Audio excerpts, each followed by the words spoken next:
नमस्कार, commodity roundup में आपका स्वागत है। मैं हूं मनीषा गुप्ता। आप सभी को इंटरनेशनल विमेंस डे की बहुत बहुत शुभकामनाएं। और शो की शुरुआत यहां पर एक बहुत इंपॉर्टेंट विमेन के साथ ही करेंगे जो सोसाइटी में है। उनके साथ बात करेंगे अन्न पर, जहां पर हमने देखा है कि ये साल श्री अन्न के नाम किया गया है। Clearly international year of millets का नाम इसे दिया गया है। किस तरह की है तेजी, बताएंगे आपको। साथ ही बात करेंगे सोने चांदी की, जहां पर 2 से 3 महीने के निचले स्तरों पर दोनों ही प्रेशियस मेटल्स कमोडिटीज कारोबार कर रही हैं। यहां पर क्या हो स्ट्रैटेजीज, इसके ऊपर भी करेंगे चर्चा।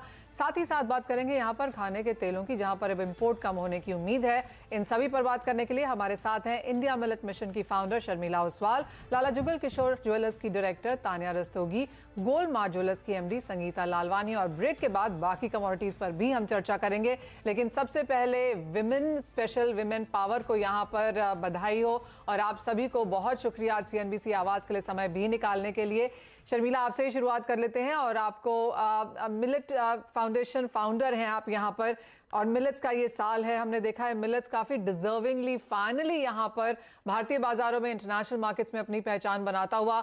सबसे पहले तो आपसे यही जानने की कोशिश करेंगे कि कैसे रही है ये जो आपका सफर है मिलेट्स के साथ, और अब इस साल में यहाँ पर क्या उम्मीदें हैं इस सेक्टर से। Hello, am I audible? या शर्मिला, हाँ जी। जी, इंटरनेशनल ईयर ऑफ मिलेट्स में अभी आप देखेंगे कि अगर आपने बजट भी सुना है, तो निर्मला जी ने जिस उस मिलेट्स को श्री अन्न की उपमा देके एक बहुत ही रिस्पेक्टेबल फॉर्मेट में इसे इंट्रोड्यूस किया है। और अलोंग विद द मिलेट्स, अगर पूरे सरकार की हमारी अगर प्रणाली आप देखेंगे, तो एक्सीलरेटेड एग्रीटेक फंड हो, मिलेट का फंड हो, इवन सेंटर ऑफ एक्सीलेंस जो आईएमआर को बनाया गया है, उसके अलावा जैसे अभी हम महाराष्ट्र में हैं, तो महाराष्ट्र सरकार ने भी 200 करोड़ की जो ग्रांट दी है, तो यह मिलेट की बहुत सारी उपलब्धियां हमें हुई है। एंड स्टार्टअप कम्युनिटीज, एफपीओज, इसके बीच में मार्केट लिंकेजेस बनाने के लिए भी सरकार बहुत सारे प्रयास कर रही है। अभी आने वाले 18 और 19 तारीख को मार्च में पूसा आईआरआई दिल्ली में एक बहुत बड़ा कॉन्फ्रेंस मोदी जी के साथ हो रहा है, जिसमें प्राइम मिनिस्टर संबोधित करने वाले हैं कि किस तरह मिलेट के स्टार्टअप्स, किस तरह एग्रीटेक के स्टार्टअप्स इस पूरी श्रृंखला में काम करने वाले हैं, और किस तरह सरकार उन्हें सपोर्ट देने वाली है। और महिलाओं के लिए सबसे ज्यादा वुमेन एंटरप्रेन्योर्स के साथ बहुत ही तगड़ा सपोर्ट सरकार से मिल रहा है। शर्मिला, ऑफ कोर्स यहाँ पर काफी अच्छी बढ़त यहाँ पर मिलेट्स, मोटे अनाज को दी गई है, और जैसे आपने कहा श्री अन्न अब इसे पुकारा जा रहा है।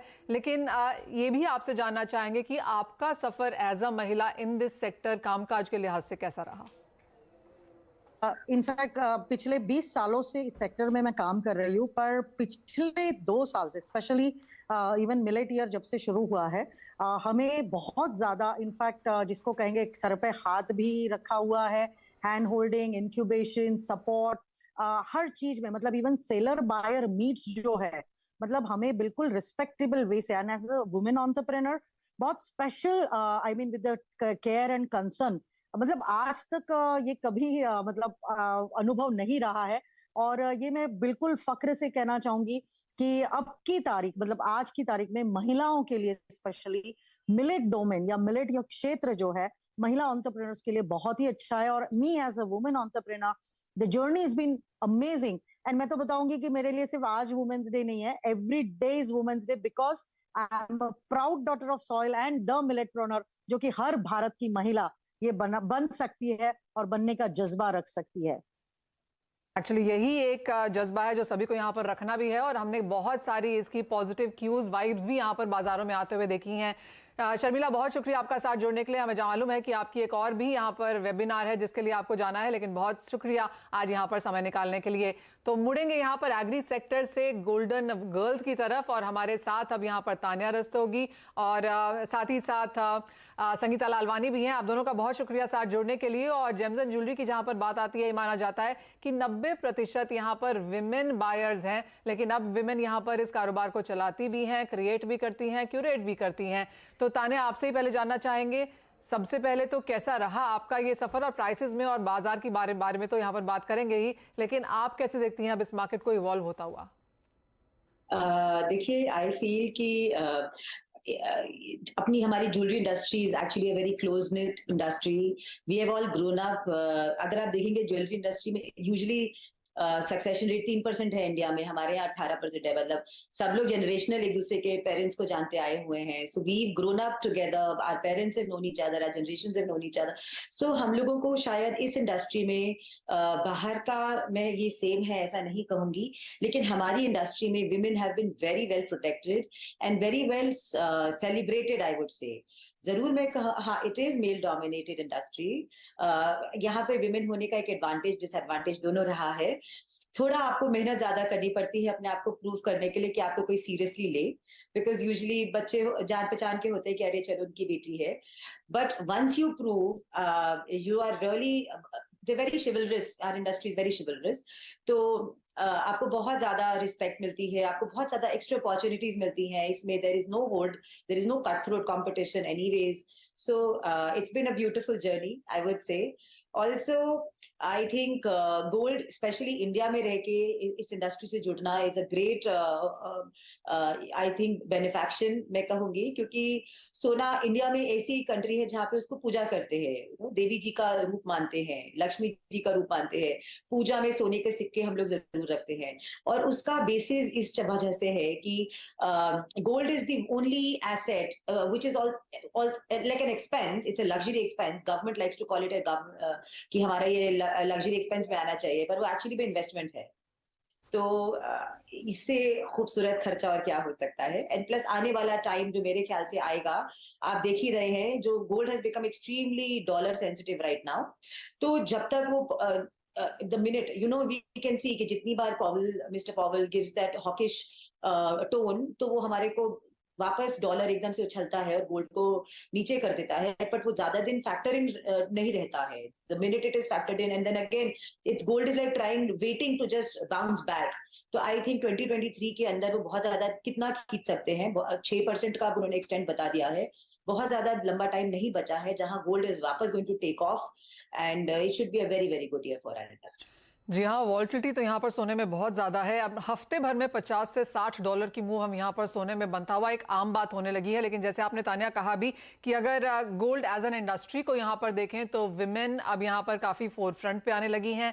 सक्सेशन रेट्स ऑफ कोर्स यहाँ पर ज़्यादा हैं, लेकिन जिस तरह की एंट्री एवोल्यूशन यहाँ पर हमने आता हुआ देखा है वो भी काबिल तारीफ है। संगीता नमस्कार, आपसे भी जानना चाहेंगे आपकी जर्नी इस सेक्टर में कैसी रही है और आपका व्यू पॉइंट अब यहाँ पर सोने को लेकर क्या है? नमस्कार, wishing everybody a very happy women's day.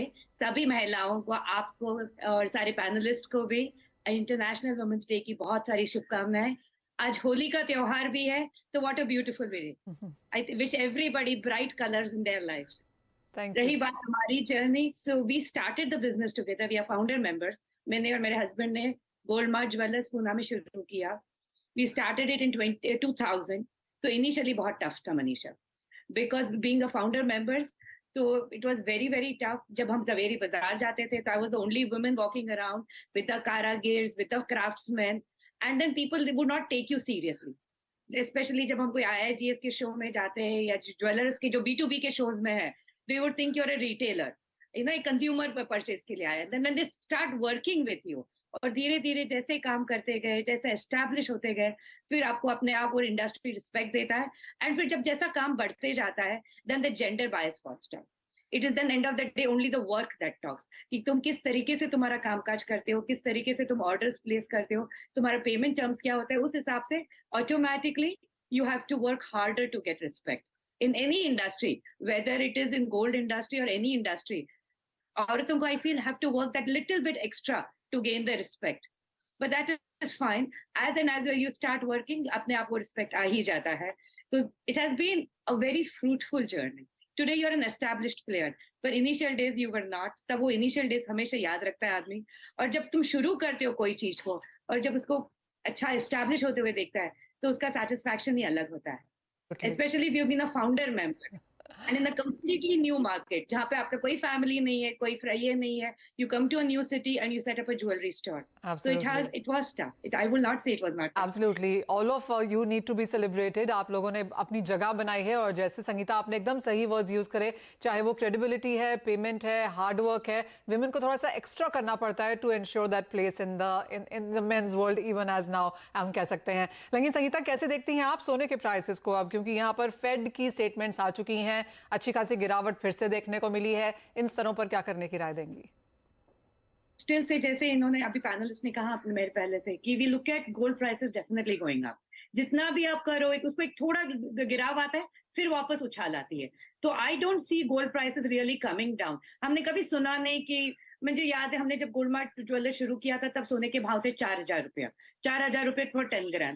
Today it is 55,000। मुझे नहीं कभी सुनने में आया कि गोल्ड 50% से गिर गया या 30% से गिर गया इन लास्ट 20 ईयर्स। तो आई डोंट थिंक ये बहुत नीचे गिरेगा, थोड़ा maybe there would be slight correction, पर सोना तो ऊपर बढ़ना ही है। Looking at so much uncertainty in the world, looking at so much unemployment. आज we were talking to somebody in the US, there's so much unemployment happening there. Whatever the Fed may say, basic my reality में unemployment है. There is an uncertainty.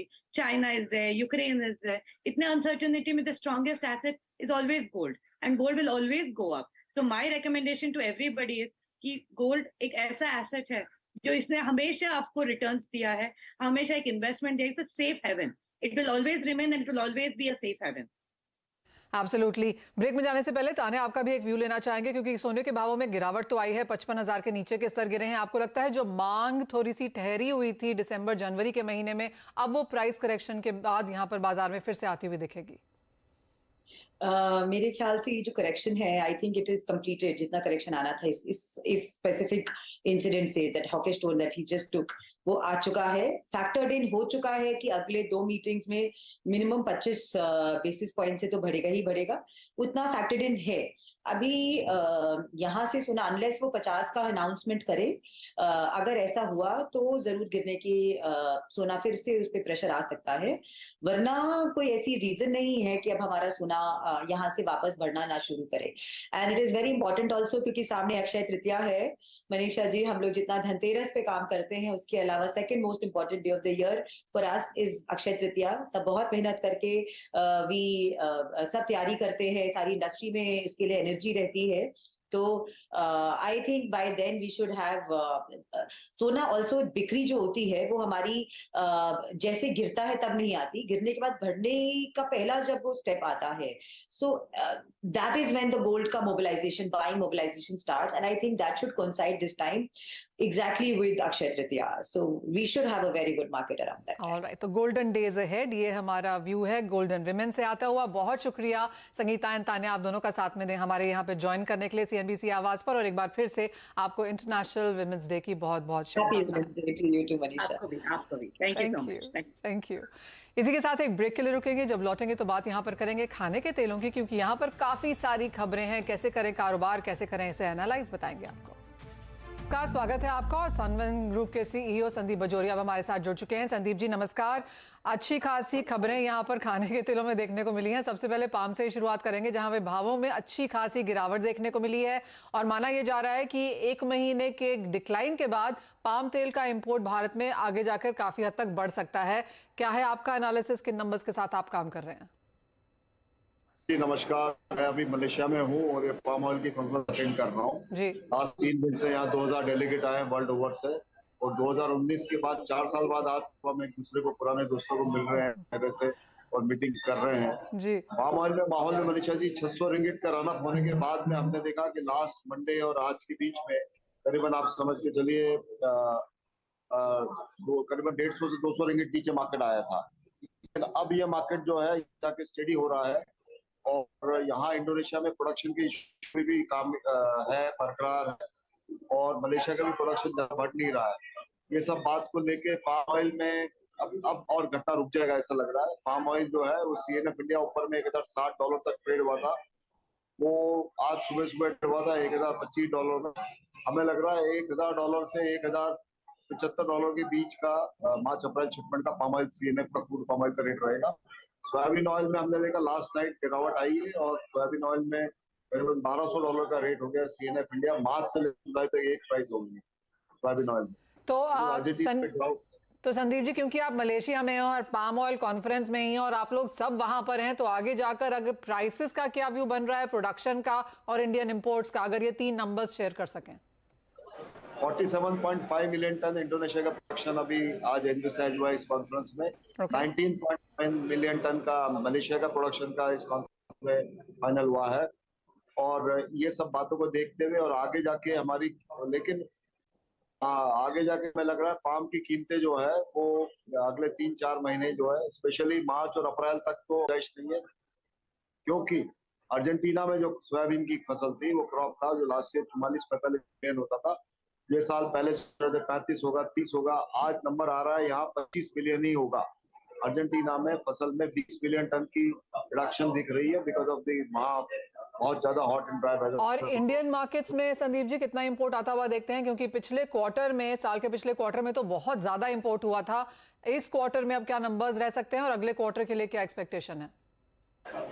देखिए अभी India में तो अभी इस समय जो पोजीशन है, इंपोर्ट आपने बहुत सही किया, सितंबर दिसंबर में हमने 40 लाख टन का पाम इंपोर्ट किया, 10 लाख पर एवरेज पर मंथ।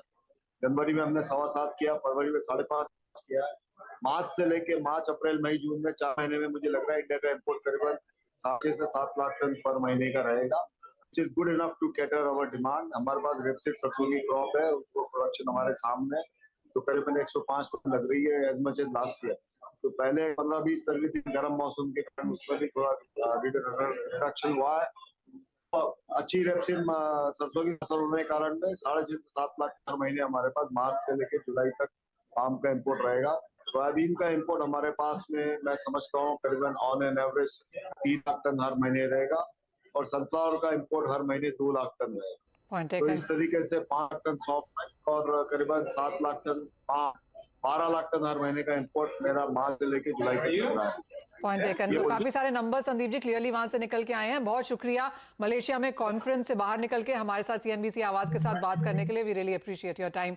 बहुत शुक्रिया और बहुत जल्द होप करते हैं कि आपको मुंबई में वापस यहाँ पर मिलेंगे। लेकिन इसी के साथ फिलहाल इस कार्यक्रम में इतना ही समय है, मुझे भी दीजिए इजाजत। ब्रेक के बाद लेकर आएंगे पूरा हाल यहाँ पर इक्विटी बाजार का। आप जुड़े रहिए।